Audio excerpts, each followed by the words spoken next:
Hey everyone, welcome back. I am really excited for this video because I just really enjoy videos where I get to kind of rant and complain and vent to you guys and then see your guys' responses to that venting and complaining, and maybe you guys can get some things off your chest as well, and it all just feels very cathartic. And as you can tell from the title, these are my vegan hot takes.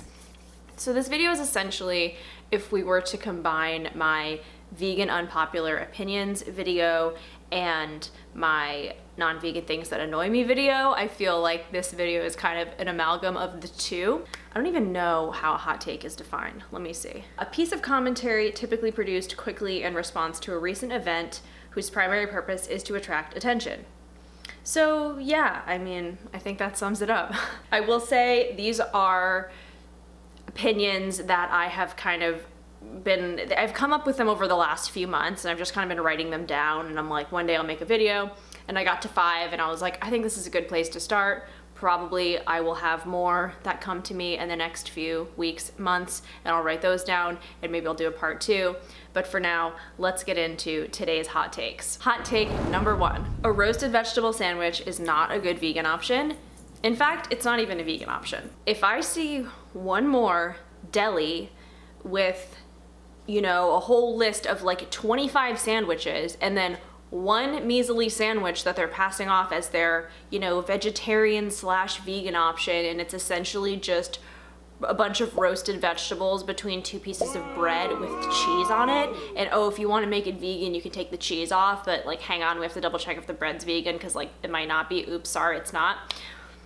That's not a fucking vegan option. Personally, I don't like roasted vegetables, I'll just say it, especially the sort of typical roasted vegetables that are always used in these instances, which are like roasted red peppers, roasted eggplant. I'm very particular about how I like my vegetables prepared, and texture is a big thing to me. I've just worked and been to so many events where there's like a Metzi plate of like hummus and pita and then roasted vegetables, and it's just this cold, slimy red pepper and eggplant, and I hate the texture. I don't even like the flavor that much. It's like so tangy and tart and acidic. It's just the worst. I don't think ever when you have just vegetables and a carb, that's not an option. That's just like an insult. I said it.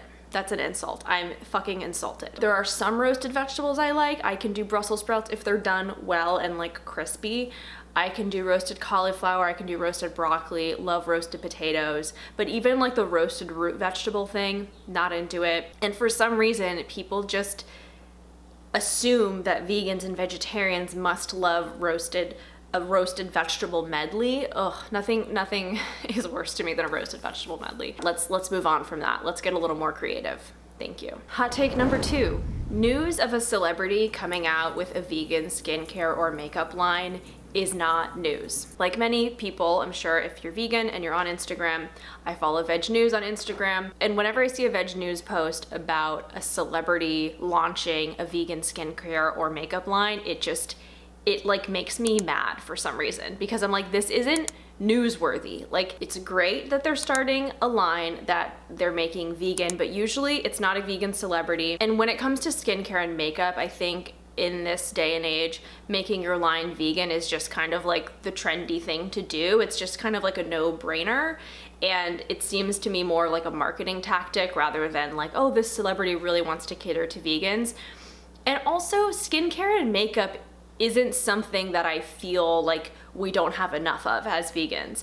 Like, you can go into pretty much any high-end beauty store or any pharmacy. I mean, you can go to CVS and come out with an entire vegan skincare regimen and like a whole caboodle full of vegan makeup if you wanted to. Thankfully, you know, a lot of companies are way ahead of this in terms of makeup and skincare and have already done a good job catering to us in that way. That's not really what I'm concerned about as a vegan who wants to see progress in the vegan movement. I'm more concerned with food and fashion, I would say. So anytime a celebrity comes out with a vegan this line and they're not vegan, it just kind of feels like a cash grab. And I just feel like Veg News has so many other things they could post about that I'm like, I think we could just leave that one on the cutting room floor. And I'm not saying it's not good news. I'm not saying it's not positive. It's just feels so hollow to me for some reason. You're like taking up space in my brain with this thing that in my opinion isn't really newsworthy. The next one, and this relates back to the first one, is that all restaurants should be required to have a clearly marked vegan option and they should be fined if they don't. I said it. It's so frustrating how many restaurants are like, oh, we can make something vegan if you just ask, rather than just have a standardized thing that's on the menu that everyone can understand, no one needs to ask questions about. You can just order the vegan thing or call it the vegan this or that. You know, if we're talking about how veganism is starting to be given the same protections as religious beliefs, then we need to be serious about making sure that there are options for everyone. And I've worked in restaurants. I get it that, you know, maybe it doesn't make sense to keep stuff in stock, like to try to keep food in stock to cater to just this one group of people, but like make something up from stuff that you already have in the restaurant. The number of times that I've been able to like come up with an amazing vegan meal in my head just by looking at ingredients from all the other dishes on a menu, it's astounding. Furthermore, if you put something on the menu, other people will order it other than just vegans. Like people like to feel healthy. They like to feel like, oh, I'm eating a vegan meal. Especially nowadays, I just feel like so many people are like, well, I'm not vegan or vegetarian, but like I've been trying to eat less meat. Like that's so many people that I've talked to recently. And so if you just put something out there and are like, here, well, here's an easy way to do that, people will bite, no pun intended. I won't ever choose to go to a place that doesn't have a clearly marked option. And so they kind of already are getting fined by not, you know, because they're missing out on not only our money, but like the entire group of people that we're with's money. And so I think that once restaurants start catching on to that, they will start doing this, and a lot already have, which is great, but unfortunately these things move very slowly. Here we go, number 4.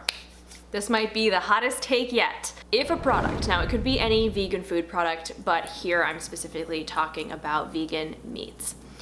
If a vegan meat product has a cooking threshold that if you go a few minutes over or a few minutes under, the item is, you know, ruined, then it's not a good product. This has been an issue on my channel. If you've watched my Very Good Butcher review videos, which I've done 2 of, in my first Very Good Butcher video, people tore me to shreds. All right, maybe that's a little exaggeration, but people were very unhappy. It was, I think, my most dislike to like ratio video.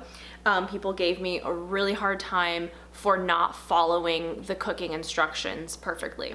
So in my second Very Good Butcher video, I tried so hard to follow them exactly. But with one of the products, the meatballs, as you saw, if you saw the video, my friend who was helping me with the video, he cooked them how he normally cooks the Gardein meatballs, which he's like, this is like, you're gonna love how they come out, and this is how I cook the Gardein meatballs. And I was like, great. And they were not good. Not only did we not like the flavor, we hated the texture, and we didn't like the texture of a lot of the products. It wasn't just the meatballs. And people like zeroed right in on the meatballs. You cooked them too long. That's why they were like this or that. Perhaps that's true. But the point is, and I said this in response to those comments, is that if this is a company who is gonna trying to come to the US and trying to elbow their way in with Beyond Meat, Impossible Foods, Gardein, you're gonna have to have a product that cooks in a comparable way in terms of like ease of cooking and finickiness of cooking. And if us cooking the meatballs in sauce for 5 minutes too long totally ruined the texture, then I'm not gonna buy that product. Another example of this happening that is what really made me want to put this on the list is Beyond Meat came out with the Beyond Chicken Tenders, which I was really excited to try because one of my favorite vegan products of all time, and I talked about it in my Vegan Products I Miss video, were the Beyond Chicken Strips, which was Beyond Meat's first ever product. They were just incredible. I was really excited to see Beyond Chicken coming back, but I had my reservations because I feel like even with the Beyond Burger and the Beyond sausages, they've just moved in a direction with their recipes that I don't like. Beyond chicken tenders were coming out. I had seen some people on YouTube trying them and I was like, I'm so excited to try them. I bought them, I cooked them in my air fryer to how I like them, which is so that they're kind of like crispy. The breading is nice and crispy on the outside. And I thought the flavor was okay. I really didn't like the texture. It was like really kind of tough and chewy. And so Beyond Meat posted something on their Instagram a couple weeks ago, something about their chicken tenders or something. And I was scrolling through the comments because I was looking to see if anyone else had my opinion of them.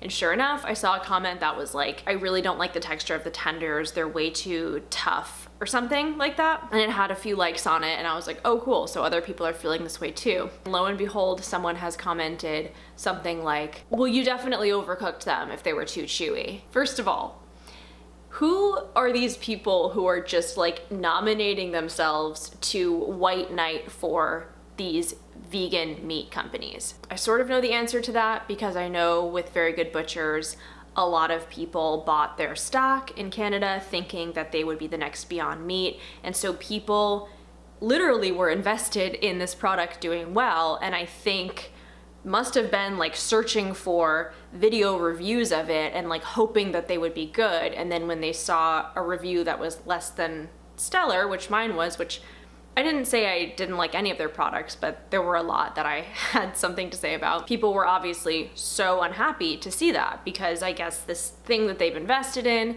isn't perfect and maybe isn't gonna do well and maybe it wasn't the best investment. But to blame the user for like using the product wrong essentially is so bizarre to me. And with Beyond Meat too, there are a lot of people who have Beyond Meat stock. I am one of them. But that doesn't mean that I like feel like I can't say anything negative about Beyond Meat or be mad and need to kind of like let everyone know if like anyone says something negative, like, well, that's because you did it wrong. If it's not a great product, it's not a great product. And ultimately, I want vegan meat products to be really good because I want to feel good recommending them to people. Back to my original point, with something like a chicken tender, for example, I like my food to be a certain texture and I really like when things are crispy on the outside. So to get the Beyond chicken tenders to an outside texture that I like, I have to cook them for a certain amount of time. And if that means that then the inside texture will just be completely ruined because of it, being like, oh, you cooked them for too long isn't gonna make me be like, oh, you're right, I should just cook them for less time so that they're kind of like soft on the outside and like softer on the inside, which I don't even really believe, by the way. I don't even believe that the texture changes that much if you overcook it a little bit longer. Yeah, it almost just feels a little insulting to my vegan intelligence, if you will. So I guess this hot take was sort of two-part, one being that overcooking a product shouldn't ruin it, and two being the white knighting of these brands by seemingly random people.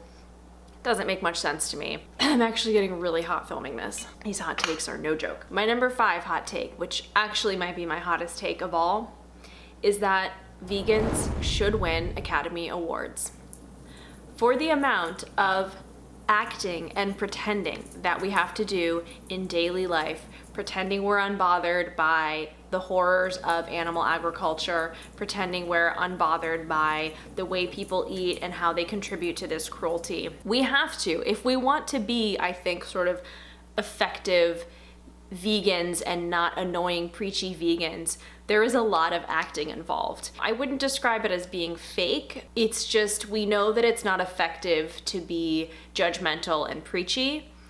And sometimes we have to kind of meet people where they're at and be understanding. But that requires us to sort of put aside completely our true feelings and our true sadness and horror and anger at the way things are in order to be pleasant to talk to. Just the kind of like smile and nod facade that we have to have so much of the time. It's a lot and it's fucking exhausting. And I feel like it deserves to be rewarded by the Academy. If you are a vegan and you have non-vegans in your life, which is pretty much all of us, I commend you. And maybe we won't ever get an Academy Award for it, but you're doing great and I'm proud of you. So yeah, those are my hot takes. This was fun. I feel I feel like I got a lot off my chest. I feel better. Hope you guys enjoyed this. Please share your hot takes with me if you agreed with mine, if you didn't, if you have your own to add.